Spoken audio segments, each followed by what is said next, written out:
Aurélien Rousseau, bonjour. Bonjour. Merci d'être avec nous, directeur de l'Agence régionale de santé d'Île-de-France, le patron de la santé en Île-de-France.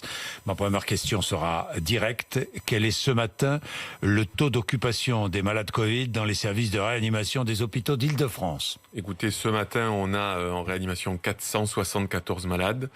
Ça veut dire qu'on a passé les 42% d'occupation. Plus de 42%. Plus de 42%, mais ce qu'il faut dire aussi par rapport à cet épisode-là, par rapport à la première vague, c'est qu'on a dans le même temps plus de 1480 personnes dans les lits d'hospitalisation conventionnels.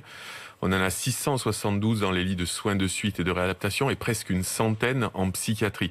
C'est pour ça que j'ai employé l'image, pas pour le plaisir de faire une métaphore maritime, d'une grande marée. Quelque chose qui va doucement.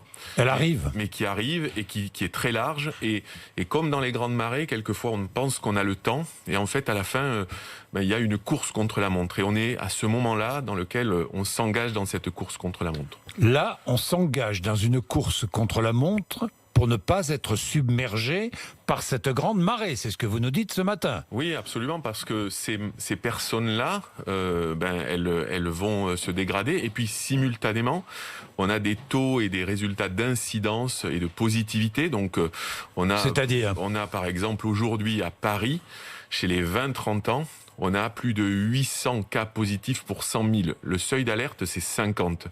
Et surtout, depuis 3 jours, et c'est là l'alerte qu'on fait, ces chiffres augmentent très rapidement chez les personnes âgées. Ça veut dire qu'il y a du passage entre les générations, et c'est ça qui est notre préoccupation majeure. Et dernier chiffre, sans en abuser, 17% des tests reviennent positifs. C'est un chiffre qu'on n'avait jamais atteint. 17% des tests sont positifs. Bon, on ne l'avait jamais atteint aussi parce qu'on était moins testés, peut-être. Absolument. Aussi, hein, Aurélien Rousseau. Absolument. Bon, mais les patients en réanimation ont en moyenne le même âge que ceux qui étaient en réanimation au printemps? Aujourd'hui, on est encore 1 ou 2 ans au-dessus du chiffre qu'on avait au printemps, mais tout converge pour se dire qu'en fait, on va avoir à peu près les mêmes critères, et notamment pendant quelques semaines, moi y compris, on pensait que la durée moyenne de séjour serait un peu plus courte. Et en fait, aujourd'hui, la durée moyenne de séjour des patients en réanimation, elle est la même que ce qu'elle était au moment du pic, tout début avril. Oui, je lis l'un de vos derniers tweets. Je le lis. Ce qui va se passer dans les 15 jours dans les hôpitaux est écrit. Vous savez ce qui va se passer dans les 15 jours dans les hôpitaux en Île-de-France? Oui. Combien d'hôpitaux en Île-de-France là? Combien de structures? Aujourd'hui, il y a 200 structures qui sont mobilisées. Moi, 2 fois par semaine, on fait une conférence téléphonique avec tous les patrons médicaux et administratifs de ces hôpitaux pour se préparer. C'est avec eux qu'on a déclenché jeudi dernier le plan blanc. Et quand je dis que c'est écrit, parce que cette épidémie, elle apprend la modestie, parce qu'il y a plein d'incertitudes, il y a des trucs sur lesquels on s'est planté, il n'y a pas de doute là-dessus, mais ça, on sait ce qui va se passer dans les 15 prochains jours. Donc, dans les 15 prochains jours, la marée sera là. Que va-t-il se passer? Nous, aujourd'hui, on se prépare. On sait qu'on va avoir plus de cas graves. Donc, on se prépare, ça veut dire quoi? Ça veut dire qu'on a demandé aux hôpitaux d'activer tous leurs dispositifs de crise et ils ont tous les leviers pour mobiliser les personnels, notamment. C'est un sujet extrêmement lourd. C'est lourd pourquoi? C'est lourd parce que ça va passer par de la déprogrammation. Ce mot, il fait un peu techno. Déprogrammation, c'est très concret. Vous aviez une opération, une prothèse de la hanche qui était prévue. Peut-être même qu'elle était déjà prévue en avril. On risque de devoir la reporter une nouvelle fois. Donc pour les patients, c'est très clair ce que c'est la déprogrammation. Et pour les soignants, c'est aussi, certains d'entre eux, leur demander de repousser leur congé. Vous avez commencé à le faire? Eh bien, les hôpitaux s'organisent. Et oui, ça a commencé à être fait dans certains hôpitaux, en effet. Donc, rappel de personnel en congé ou demande au personnel de reporter les congés de la Toussaint, par exemple. Je vais revenir sur toutes les mesures, puisque vous en fait, nous sommes en état d'alerte ce matin. C'est ce que vous dites en Île-de-France. Oui, on est au sens propre en état d'alerte maximal et peut-être, et je le prends en partie pour moi, peut-être qu'on n'a pas suffisamment dit ce que ça signifiait. Et il y a un point qui est sûr. En fait, c'est vrai, le virus circule et il a beaucoup circulé chez des personnes jeunes, donc avec peu de cas graves. Mais c'est une histoire, c'est mécanique. Plus il y a de gens contaminés, plus une partie d'entre eux vont faire des formes graves. Jeudi, vendredi, samedi, on a eu 6000 nouveaux cas en Île-de-France. On estime que c'est entre 2 et 5% le nombre de nouveaux cas graves à partir des contaminations. Donc ça veut dire que c'est sans doute jusqu'à 300 personnes par jour dans quelques jours qui vont arriver dans les hôpitaux d'Île-de-France. Mais il y a une forte donc augmentation du nombre de cas, mais il n'y a pas une forte augmentation du nombre de décès. Pourquoi ? Aujourd'hui, on est sur une situation qui est toujours un peu difficile à expliquer. Ce qui se passe à l'hôpital, c'est ce qui s'est passé il y a 3 semaines en termes de contamination. Il y a 3 semaines en termes de contamination, on était sur un plateau, plateau montant, légèrement montant. Et donc aujourd'hui, le nombre de cas à l'hôpital et donc le nombre de décès, il augmente doucement, même si hier, par exemple, on a pris quand même une quinzaine en solde de patients en réanimation. Et ce qu'on sait, c'est pour ça, encore une fois, que je dis que c'est écrit, c'est que... Plus 15. Plus 15 hier, et on sait que la situation depuis 3 jours avec des contaminations qui se sont nettement accélérées va faire mécaniquement, il n'y a pas de... C'est pas une modélisation. Mécaniquement, il va y avoir de plus en plus de patients en réanimation et donc de plus en plus de décès. Absolument. Mais les décès, par ailleurs, c'est vrai qu'on les voit peu, mais vendredi, c'était 18 décès en Île-de-France. C'est 18 personnes qui sont mortes du Covid. Ça existe encore. Ce week-end, j'ai pas encore les chiffres et je fais toujours attention le plus possible à donner les chiffres quand je les ai. Donc, on fait le point tous les jours et on adapte tous les jours en fonction de ce qu'on apprend. Alors, est-ce que de nouvelles mesures de privation de liberté doivent être prises ?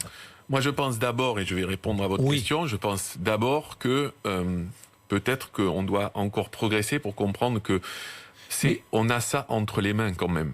Ce week-end... alors, racontez-moi. Ce week-end, je passais dans le 19e, autour de chez moi, et je voyais des gens en terrasse, attablés. Alors, c'était sans doute un restaurant, ils avaient le droit d'être là, administrativement parlant. Je suis allé parler à 2-3 d'entre eux, et j'ai eu cette réponse à 2 reprises qui m'a un peu... je dois dire un peu étonné, on m'a dit, mais si c'était vraiment dangereux, le gouvernement l'aurait interdit. Et je dois dire que de ce point de vue-là, il me semble que pourtant c'est clair, c'est aussi une partie de responsabilité individuelle. Il faut qu'on comprenne que plus on se contamine, même si on est jeune, même si on est en bonne santé, plus le risque de toucher des personnes qui, elles, sont fragiles, augmente. Alors vous rencontrez le conseil scientifique tout à l'heure, vous allez faire des recommandations, évidemment au gouvernement, le conseil scientifique, nous verrons quelles seront les décisions prises par le gouvernement, mais compte tenu de ce que vous dites, de nouvelles mesures de privation de liberté sont inéluctables. Aujourd'hui, Aurélien Rousseau, c'est ce qu'on fait depuis 6 mois. C'est-à-dire que on a les mesures, on essaie de les mettre en œuvre jusqu'au bout. C'est pour ça que j'appelle ça une course contre la montre. Je pense qu'il y a encore des réactions citoyennes à faire et on planifie toutes les hypothèses. Toutes, et c'est un spectre extrêmement large. Reconfinement possible en Île-de-France ? Depuis le départ, Aurélien Rousseau. On met tout sur la table. Et donc, moi, par ailleurs, cette crise, elle apprend à chacun un peu à rester à sa place. Moi, je ne suis pas ministre. Je suis pas non, c'est pas vous qui décidez. Voilà, donc je le dis, toutes les hypothèses, on est obligé de préparer toutes les hypothèses. Et en même temps, tous les jours. Donc vous préparez un possible reconfinement, vous préparez un possible couvre-feu, comme c'est le cas dans plusieurs villes européennes. On regarde ce qui se fait ailleurs. Voilà. Et de toute façon, une mesure, elle n'est pertinente que si elle répond exactement à ce qu'on voit en termes de contamination, en termes de risque, et que si aussi elle est acceptable, compréhensible par la population, parce qu'on le voit bien, s'il n'y a pas une mobilisation des citoyens, tout ce qu'on peut faire, en fait, sera beaucoup moins efficace. Donc c'est à ce prisme-là, mais notre responsabilité, c'est de toujours en permanence avec les préfets, dans le dialogue avec les élus, à regarder ce qu'on pourrait faire si la situation se dégradait. Donc des décisions seront prises dans les heures ou les jours qui viennent, là, de nouvelles décisions. Tous les jours, évidemment. Il y a des discussions qui évaluent évidemment, la situation. il faut s'attendre peut-être à des restrictions si ça continue à progresser. Parce que l'épidémie progresse en Île-de-France, comme elle progresse dans d'autres villes de France, dans d'autres métropoles, même s'il y a quelques... D'ailleurs... Comment se fait-il qu'à Marseille, ça aille mieux, selon vous ? Vous avez discuté avec l'ARS, j'imagine, Absolument. le patron de la santé dans Il y a des la éléments Provence-Alpes-Côte d'Azur. Je crois qu'y compris hier, il y a eu à nouveau une petite flambée d'arrivées en réanimation à Marseille. Ah donc bon, à Marseille de nouveau. Il faut toujours être extrêmement prudent. Et puis par ailleurs, c'est un peu comme sur les mesures. Ceux qui sont aujourd'hui capables d'expliquer avec aplomb toute la dynamique de cette épidémie en France, en Europe, ou la pertinence des mesures, il n'y a pas ni d'explication miracle, ni de remède miracle. Il y a de la bataille pied à pied, chacun dans nos responsabilités. Et nous, autorité publique, on est en responsabilité, mais chacun des citoyens aussi. Et c'est pas une histoire de culpabiliser ou de faire peser sur les gens. C'est au fond assez simple. On essaye de dire les choses et en disant à chacun ce qu'on peut faire pour lutter collectivement. Bon, alors on va dire les choses, Aurélien Rousseau. Tester, tracer, isoler, c'est la politique appliquée qui n'est pas toujours une réussite. On teste. C'est vrai qu'on teste de plus en plus. D'ailleurs, les tests antigéniques, c'est pour quand ? On a commencé à déployer des tests antigéniques à une Alors échelle. je rappelle que c'est un prélèvement le même que le PCR, mais c'est un résultat en moins de 30 minutes. Absolument, c'est un test, donc on a commencé, on en a déployé 100 000 en Ile-de-France. Là par exemple, depuis quelques jours, on a fait dans 80 EHPAD de la région pour tester comment ça marche, parce qu'il faut mettre en place les process. On a fait la semaine dernière en PCR plus de 253 000 tests avec... Il y a encore des points noirs, ça sert à rien de le nier, mais on est passé en dessous de 40 heures en moyenne pour la remise du résultat, ce qui est un point important. Et par ailleurs, le système, il est effectivement pas infaillible, mais il nous protège quand même. On n'a pas eu de cluster critique. Pourquoi tant tester c'est ce que le public ne comprend pas, Aurélien Rousseau. Pourquoi tant tester alors qu'on tarde à obtenir les résultats? Vous l'avez dit, on raccourcit les délais, mais parce qu'après il faut tracer, c'est vrai, tracer. Or, pas terrible, il n'y a pas assez d'enquêteurs. On est un peu débordé justement par le nombre de tests positifs. Moi, je suis pas d'accord avec vous sur ça. Ah bon, d'accord. Bon, bah, non, mais je le dis simplement, c'est une politique de prévention. Oui. Plus on arrive à savoir qui est positif, plus on arrive à convaincre les gens de respecter l'isolement, de se mettre à l'isolement, plus on va casser des chaînes de contamination, limiter des contaminations. C'est pas une politique qui fonctionne à 100%. Mais l'isolement... Mais moi, chaque jour, j'ai une centaine de collaborateurs de l'agence de santé, des milliers de collaborateurs de l'assurance maladie qui remontent, qui font ces enquêtes, qui appellent des gens pour les convaincre. Et ça, c'est autant de gens qui n'auront pas contaminé d'autres. Est-ce que c'est infaillible? Bien sûr que non. Est-ce que ça a ralenti la progression de l'épidémie? Oui. L'isolement, certains ont peur de perdre leur travail, vous le savez. D'ailleurs, tiens, j'ai une question à vous poser. Dans les hôpitaux, est-ce que des soignants positifs au Covid travaillent ? Non, dans les hôpitaux. Non. Dans les hôpitaux en Ile-de-France, des soignants positifs au Covid ne travaillent pas. Par contre, des soignants qui seraient sujets contact, qui donc, quand on est une personne lambda qui n'est pas sur un service essentiel, sujet contact, donc devrait rester à l'isolement, on les autorise, je mets des guillemets parce que, y compris, on leur demande de venir en portant un masque, évidemment avec toutes les mesures de protection. C'est un protocole qu'on a mis en place dès le mois de mars, mais aujourd'hui, c'est ça la règle qui est appliquée en Ile-de-France. Aurélien Rousseau, y a-t-il aujourd'hui en Ile-de-France plus de lits d'hospitalisation qu'au printemps ? Aujourd'hui, en Ile-de-France, on continue à être sur les 1200 lits de donc pas plus qu'au printemps. Et on déclenchera des lits complémentaires grâce à la déprogrammation. Oui, mais grâce à la déprogrammation. C'est-à-dire qu'il n'y a pas plus de lits de réanimation aujourd'hui qu'au printemps en Ile-de-France. Un lit de réanimation, Jean-Jacques Bourdin, c'est pas juste un sommier et un matelas. Non, c'est un personnel aussi. C'est des respirateurs, des machines, des médicaments, des équipements de protection et du personnel. Sur les 3 premiers points, on a vraiment, depuis le printemps et depuis la première vague, franchi une étape. On est prêt. Mais en effet, la tension sur le personnel, elle est extrêmement forte. On ne forme pas une infirmière et a fortiori un médecin en quelques mois, mais pour vous donner cet exemple, à l'assistance publique Hôpitaux de Paris, on a recruté 500 infirmiers de plus depuis le printemps. C'est pas encore assez. On n'a pas, et c'est pas une question de fric pour dire les choses simplement. Oui, mais 500 de plus. Oui, mais d'autres sont partis. D'autres ont démissionné. Oui. Aurélien Rousseau. Alors, ma question, y a-t-il plus de personnel soignant aujourd'hui qu'au printemps dans les hôpitaux de l'Île-de-France? Oui. Aujourd'hui, il y en a plus. On est arrivé au niveau où on était en septembre 2019, de septembre 2019, parce que la crise du Covid, c'est pas une tempête dans un ciel calme. Tout le monde le sait. L'hôpital, il était en crise, l'hôpital était en tension, il y avait des mouvements sociaux. Il y avait, en Île-de-France en particulier, un nombre de postes vacants extrêmement élevé. C'est pour ça que je dis que c'est pas une question d'argent, c'est une question d'arriver à recruter, à fidéliser et à attirer les personnels. Ben, bien et sûr. là, donc, on est mieux que ce qu'on était en mars dernier, mais on n'est évidemment pas encore. Il y a encore des centaines de postes vacants. Sur les infirmiers, je prends juste l'assistance publique hôpitaux de Paris, il reste encore 500 postes vacants. Et notre bataille, c'est de recruter. Vous allez embaucher. Vous voudriez embaucher combien de personnes? Aujourd'hui, je vous dis, l'assistance publique hôpitaux, il en faudrait 500, à peu près pareil sur les autres hôpitaux de la région. Et après, c'est aussi le rôle de l'Agence régionale de santé, c'est que ça soit pas une concurrence entre les établissements, parce que le jour J, je reprends ces chiffres, qui a pris en charge les malades en Île-de-France? 40% l'assistance publique, 30% les hôpitaux généraux publics ailleurs, et ensuite le privé qui a été extrêmement mobilisé. Là, le privé, actuellement, est-ce que le privé va être mobilisé, est déjà mobilisé? Est-ce que le privé accueille des malades Covid? D'ores et déjà, le privé est très mobilisé. On a, dans les lits de réanimation, 24% des malades sont dans le privé. Donc d'ores et déjà, le privé est mobilisé. Mais je le disais, c'est un peu la particularité de cette phase de rebond, c'est qu'il n'y a pas que les réanimations. La pression, et les médecins et les soignants nous le disent beaucoup, elle est beaucoup dans des lits d'hospitalisation conventionnelle. D'hospitalisation conventionnelle, où on doit pousser les murs pour accueillir des malades. Et là aussi, il faut un encadrement. 40% des infirmières et infirmiers du public ont envie de changer de métier. Vous avez vu cette enquête de l'ordre des infirmiers? Oui.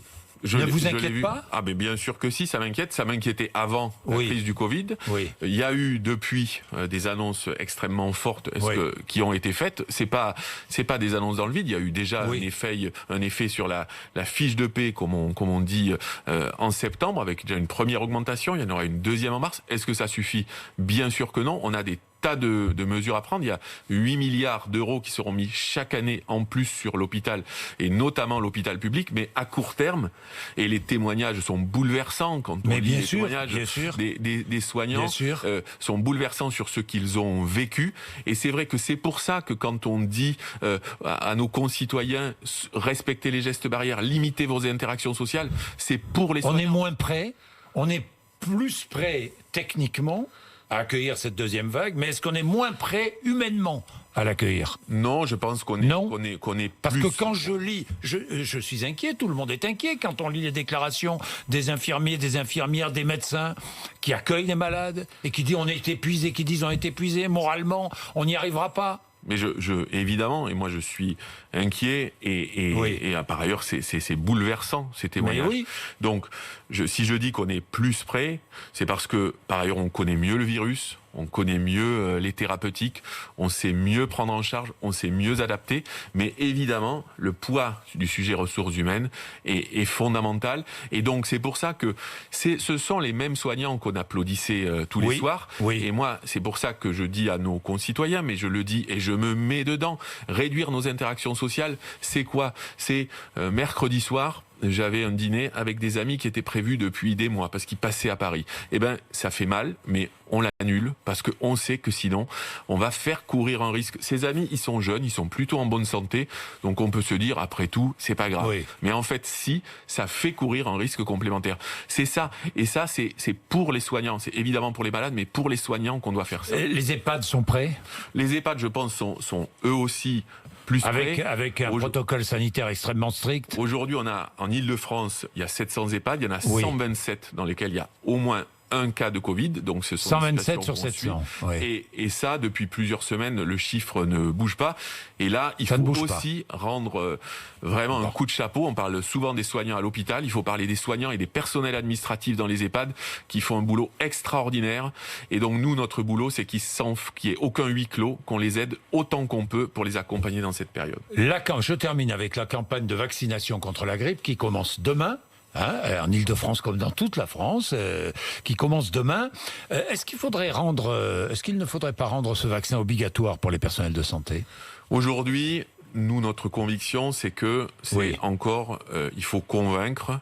Il y a une très forte attente de ce vaccin. On commence la vaccination. Je suis sûr que le pourcentage de vaccination va faire un bond cette année. Mais des doses supplémentaires, d'ailleurs, des doses supplémentaires, il y en vont a être mis à disposition. Il y en a par rapport à l'an dernier. Oui. Et on est toujours, comme toujours en France, entre est-ce qu'il faut obliger ou est-ce qu'il faut convaincre. Nous, on pense que on peut convaincre encore les personnels, tous les personnels.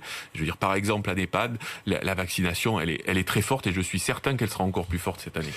Merci Aurélien Rousseau d'être venu nous voir, le patron de la santé en Ile-de-France, le patron de l'Agence régionale de santé. Merci.